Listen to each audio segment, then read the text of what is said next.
Kita punya trauma, entah itu fiktif, entah nyata, entah apalah. Kita punya trauma kasus Siti Jenar. Orang yang mendalami la ilaha illallah secara intensif, ya, entah itu disebut kalimat sodo, bosuluk, boseloko, mbah konos pokoknya. Orang yang memahami la ilaha illallah secara intensif, itu pasti menuju ilmu hakikat. Dan menuju ilmu hakikat pasti ngalami hakikat yang khoyali. Ini ruang tenan ini. Hakikat yang nopo? Khoyali. Dan hakikat yang khoyali ini mulai menipu. Ya, kalau sudah begitu ruwet. Misalnya ngeten ya. Ketika kula maca nggih diskusi ini utai perdebatannya Kalijaga mbek Siti Jenar. Saat itu ada Sunan Bonang juga. Kamu sujud pakai apa Kalijaga? Ya pakai jasad. Dari Siti Jenar. Daging kamu itu hanya onggokan daging. Nanti itu jadi bangkai. Dan setelah jadi bangkai itu habis. Kamu nanti ditulis Tuhan tidak termasuk yang sujud. Kebuat yang mbok sujud itu bentek. Mikir kan juga. Rugi ke sujud be bathuk be tangan. Jasad sampeyan kuntek. Ora ana sing crita kowe nak sujud mergo jasad itu mau sampeyan dadi bang. Lah nek ngono sujud ning hakikat ora usah bathuk, ora usah tangan, ora usah sikil, yo rohem iku lho kon sujud mbek pangeran. Nek sujud mbek fisik ku rugi wong fisik sampeyan. Mikir kali itu. Mungkin bolak-balik kali Joko itu mantan wali preman terus jadi debat pusing. Siti Jenar tahu belajar tak tahu menang Irak. Yang jelas yang mulang gak sadar mengira menangis. Wah, ini menjadi perdebatan. Sehingga keyakinannya kayak Siti Jenar, la ilaha illallah itu ya wahdatul wujud itu innalillahi wa inna ilaihi. Selama ini kalau orang syariat misalnya, orang syariat itu kalau ada orang mati, misalnya Kak Ruhin mati, ini aku kan muni innalillahi wa inna ilaihi raji'un, saiki Ruhin wis mati. Mati itu balik ning penge. Itu cara wong hakikat kan salah besar. Orang mati itu tidak ada, cara ilmu hakikat dan orang mati itu tidak ada. Roh ini tersiksa di alam fisik. Jadi ruh ini tersiksa di alam fisik. Karena ketemu ning jasate ruh. Tersiksa ini. Akhirnya apa mangane kudu kerja piring Jepang tersiksa roh. Asal roti memang tersiksa. Misalnya kiai pemangan adalah kudu pidato 2 jam bareng tersiksa. Roh kenapa? Tersiksa. Mergo roh ora butuh mangan, ora butuh ngombe, tapi gara-gara melok fisik. Paham ya? Lho ini tenang yang ketawarai ya bener. Lah kula boten. Sama betul lho guru waras maksudnya nggih. Artinya waras secara akademik karena ada referensi, ada marojek nggih. Waras secara hakikat. Kula niku umpama rasake sampeyan wis ilmu hakikat. Artinya saya juga ngalami ilmu hakikat. Lan ketika sing aran hikam wong ora tau muka safar ora jadi ulama. Entah sekian detik ulama itu harus pernah muka safar biar merasakan ilmu nopo aja. Tapi ilmu hakikat itu bisa dilogikakan sebelum sampai secara musyahadah. Paling enggak bisa sampai secara logika. Manusia itu mulai Nabi Adam sampai sekarang itu kan punya roh dan roh itu tidak makhluk. Ya, roh itu tidak makhluk. Ketika roh itu diletakkan di jasad dia itu tersiksa. Karena ketika dia ke jasad fisik itu namanya mengalami keterpisahan dengan yang abadi. Dia ini ning jasad fisik tersiksa. Karena dia harus di alam yang kasat mata, alam mulki. Tersiksa. Ketika dia tersiksa, melok ruhin, akhirnya dia mangan kangelan, akhirnya lesu mangan. Padahal roh gak butuh mangan, perlu dicatat roh gak butuh. Ya ora butuh gunung kidul barang, roh ora butuh rapi. Paham kan? Ya ora butuh putus cinta, ora butuh pegatan, ora butuh macam-macam. Paham? Tapi karena dia nemplek jasad sing butuh mangan, butuh rabi, butuh wedoan macam-macam. Akhirnya roh tersiksa. Suatu saat kalau roh ini dalam bahasa manusia mati, ini dalam bahasa manusia mati. Ini hakikatnya roh itu tidak mati, dia kembali ke habitatnya. Ini disebut innalillah. Kita ini dari awal ya dengan Allah. Wa inna ilaihi juga kemudian nanti kita pasti kembali ke Allah. Dan itu diyakini betul oleh orang wahdatul wujud. Jadi kalau roh mati itu ya tidak ada mati. Roh sekarang itu kembali karena sudah lama mengalami keterpisahan mergo melok fisik-fisik dak ono kerja dasinan. Ono nggo proposal lan ruwet to roh ku melok. Paham itu? Kita di roh ku napa melok ruwet. Lah roh ya tersiksa aku ora butuh mangan, ya ora butuh proposal bocah ngalor. Itu tersiksa. Makanya dalam cerita-cerita Jalaluddin Rumi yang otentik di kitab-kitab begitu. Ketika beliau mau meninggal, muridnya itu nangis. Dari Jalaluddin Rumi, kamu jangan nangisi saya ini mau pesta, saya ini mau pesta perkawinan. Kamu tidak merasakan penyesalan saya ini lama menyesal karena harus hidup bersama kamu. Terus saya ini tersiksa karena ngalami alam yang rusak, yang fana. Alam yang fana. Harusnya roh saya itu di alam abadi, bukan di sini. Maka jangan tangisi kematian saya. Kematian saya adalah kembalinya roh ke habitatnya. Semenjak itu kematian dianggap malam perkawinan karena roh kembali. Walhasil ngono iku cara ilmu tasawuf bahasa Arab jenenge wahdatul wujud, kena Jawa Yogyakarta Solo keadaan niku jenenge manunggaling kawula. Mergo sing rawan ngono rugen, Pak. Nek iki tak terangno detail. Dadi bathuk mesti iki buku sujud kan niku sampeyan ilang. Dadi seksine ora ono cara teorine sinten Siti? Rugi kowe. Bukan jadi ya kentur. Kali siapa mantan preman jak debat terus kowe ora ngono mbok terus tak pateni kowe. Lah debat iki biar ra iso. Premane kumat. Ya ta preman jak debat ilmi. Ngono ku model. Kali Joko yo ora salah, bisa sing dina Umar nggih ngoten. Umar sahabat top, lha sik debat atau milih tak patenane ya Rasulullah. Gak iso dene ilmiah. Mantar preman pasar rukat terus jadi sahabat top. Debat yang milih mate. Ada wonten cerita wong Yahudi njaluk keputusan Nabi. Bareng wis diputusno Nabi cek mamang. Ndak tenang keputusane ngono dalam sengketa duniawi. Bariku takok ya Ali. Ya Ali, aku mau sowan ning Nabi Muhammad. Dikai keputusan tapi mamang cara kowe pilih. Sampai Ali dikai keputusan persis Kanjeng Nabi. Cek mamang neh takok Umar. Takok Umar aku mau sing Muhammad, ning Ali dikai keputusan kok mamang, Mar. Cara kowe piye? Urusan dunya. Enteni iki. Entah dia meleput buat apa? Uang diputus Nabi ora marah. Buat mati. Awe. Mereka mantan apa?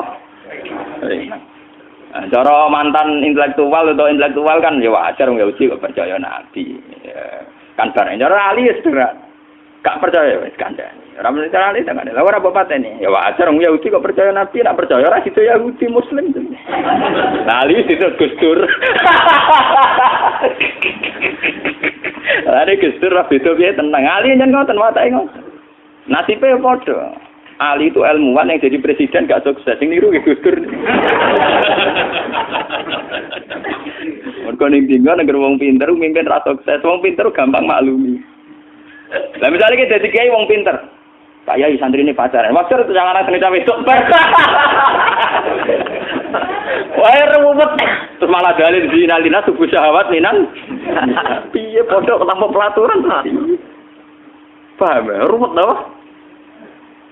Mulane aja geman, iki kiai pinter teman-teman aja geman. Sing biasa wae ana syariate sithik-sithik. Sing kamane ana santri pacaran tersinggung, ana santri nakal tersinggung, sing ana rasane lha donya ana napa? Nah, meguru kula nu urusan ilmu semi hakikat. Mon gitu. Sehingga kayak Siti Jenar, cara pandang Siti Jenar itu masuk betul ning gone pemikiran para santrinya. Kados Ki Ageng Pengging, siapa masuk betul karena masuk akal. Cara mereka napa? Betapa ndak ada artinya fisik ini. Nah, kalau semua fisik ini tidak ada artinya, kemudian yang ada artinya itu roh, perjalanan apa? Perjalanan roh, sehingga diartikan inna lillah wa inna ilaihi raji'un. Inna sholati wa nusuki wa mahyaya wa mamati ku lillah. Lah kemudian sekarang sampean tak tanya misalnya ini latihan ilmu hakikat. Wa mahyaya lan penguripan ingsun.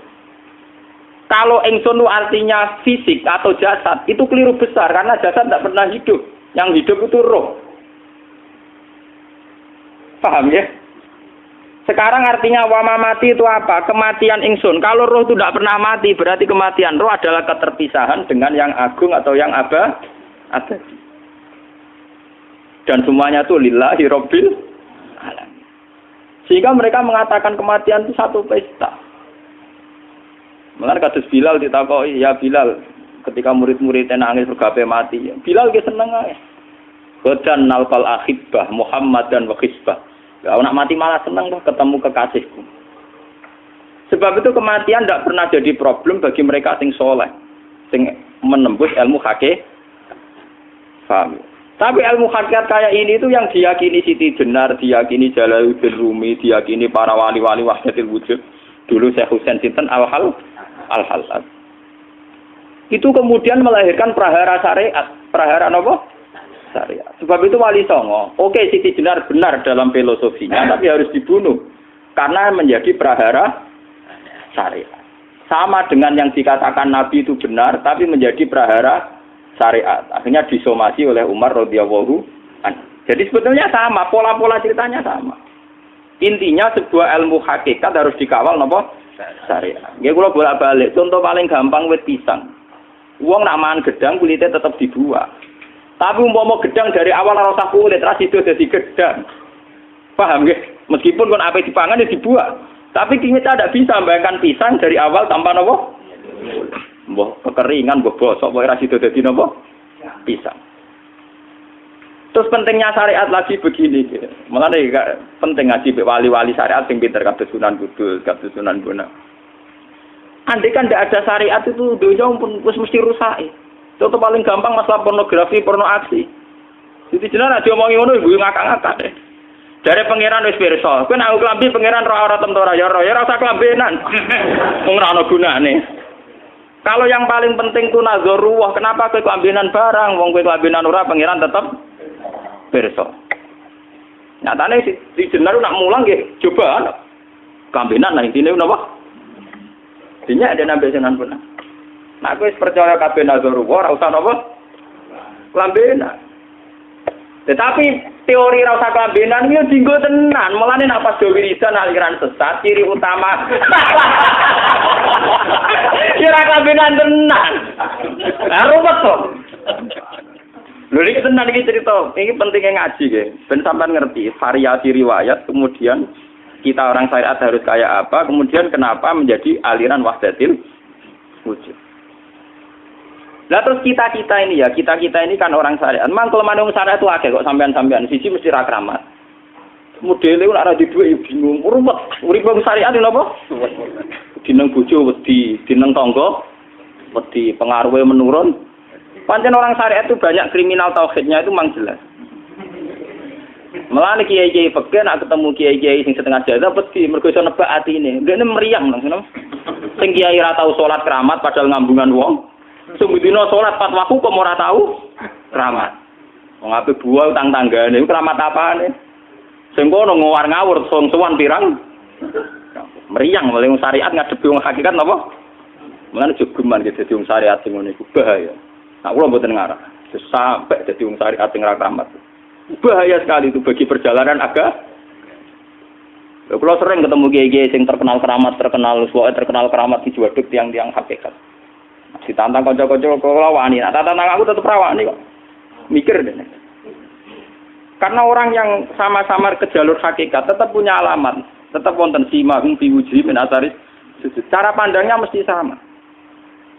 Kalau nanti ketemu murid, ya artinya yang ikut aliran Siti Jenar, dia ada sholat, ada apa, hidup di satu tempat gitu. Padahal dia bisa baca ihya. Dulu pernah mondok di Mekah, pernah di Irak.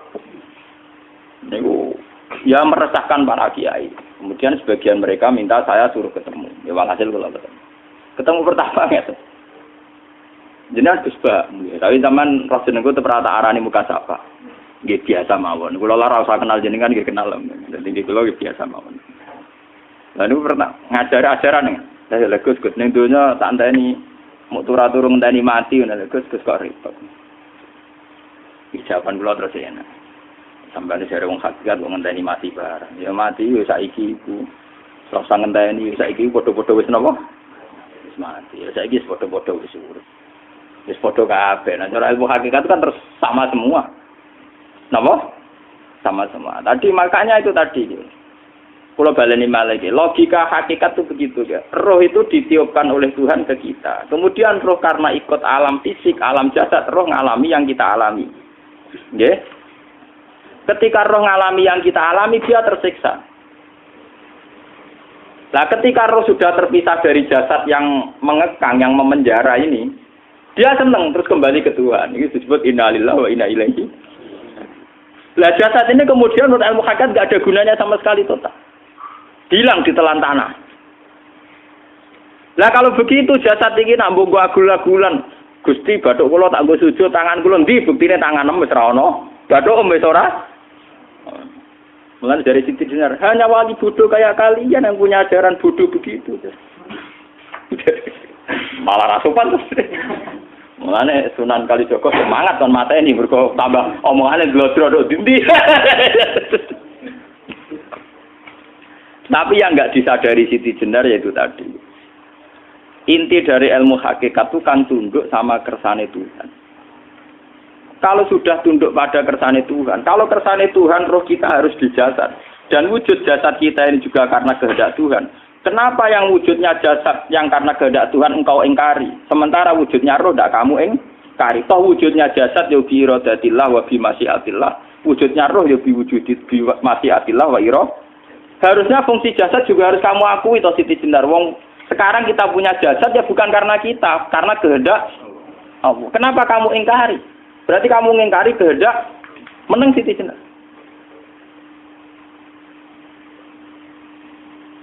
Makanya hakikat yang pertama saya itu pasti khayal. Lah Siti Jenar itu hakikatnya baru yang sampai khayal itu. Jika dia tersesat. Sebetulnya kalau sudah hakikat beneran itu tidak perlu khayal begitu. Artinya tidak perlu khayal jasad kita sing senajan ora ana gunane ini. Tetap piye wae wujudnya karena kehendak Allah. Juga kita harus terima. Apapun kekurangannya, apapun kenaifannya, ironisnya harus kita terima. Ini sebagai bentuk penerimaan kita pada masyiatil.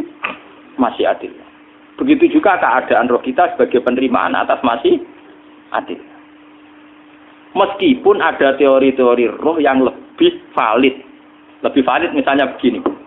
Kanjeng Nabi itu suatu saat ininya terputus karena perang Uhud. Itu Kanjeng Nabi dia dolanan drijine ini. Napa cara napa jari jemari Nabi putus. Iki dolanan. Jadi Nabi sendiri kadang sering ngajarkan ilmu hakikat. Hal lagi illa usbun udmiyat wa fi sabilillahi ma lafitu. Kowe ora trimo fisik, bentuk fisik jari jemari sing ditebir berdarah. Tapi nak kue wis fisabilillah ayo wis balik ning habitatem. Sehingga kenapa para sahabat itu ketika dicincang, ketika putus tangannya, putus kakinya, sahabat yang usul ke ilmu hakikat itu malah senang. Karena jasad kita ini kan ila sabilillah menuju jalan Tuhan. Sekali dia sudah terluka fisabilillah itu sudah menemukan formatnya. Cara teori Cina sudah menemukan formasinya. Paham gitu? Ora kok malah ngeluh itu berarti goblok nek ngeluh paham no? Paham napa? Jadi, makanya Nabi ngertikan, ya itu sudah ketemu formatnya. Ketika rohnya para syuhada nanti kembali ke Tuhan, ya ketemu formatnya lagi. Itu disebut wala taqulu lima yuqtalu fi sabilillah.